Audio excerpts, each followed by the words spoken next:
Exposé pour manifester. J'aime bien quand c'est vous-même qui répondez à cette partie-là. C'est ce que nous sommes en train de faire dans la mission de Fidacité d'Exaucement et on a pris le sujet des paraboles de Jésus et je me suis donné le devoir de vous expliquer les caractéristiques des paraboles de Jésus-Christ. La première fois, on a parlé du fait que les paraboles de Jésus-Christ étaient terrestres, donc ils tiraient des images qui sont dans notre quotidien, mais pour enseigner des vérités élevées.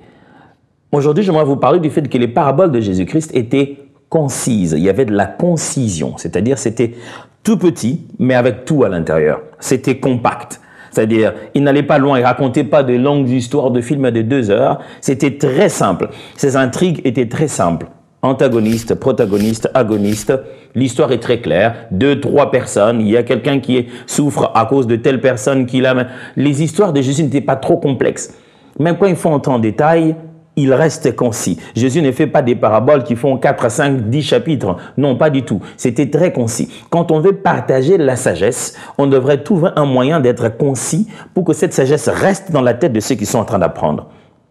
Mais Jésus, dans sa concision, il pouvait exprimer plusieurs choses en même temps. Il pouvait montrer d'un côté le fait que l'enfant soit prodigue, le père soit compatissant, le frère aîné soit jaloux, le tout dans une petite histoire. Il établit très bien un cadre d'un foyer, un père avec 2 enfants, un enfant qui s'en va, et puis l'autre qui reste, et l'enfant qui revient, le père qui montre la compassion, et le frère qui s'est dit, mais pourquoi on a fait ça à quelqu'un qui a fait autant de mal?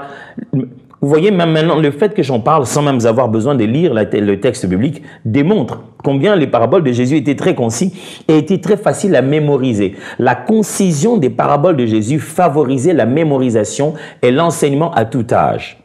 C'était si concis que même les petits enfants pouvaient s'en souvenir. Aujourd'hui, vous savez, si à l'école de dimanche où on enseigne nos enfants, on leur parle des paraboles de Jésus-Christ, ils vont facilement venir vous en parler.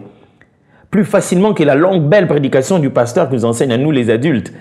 Mais une petite parabole de Jésus en un jour, les enfants ont compris.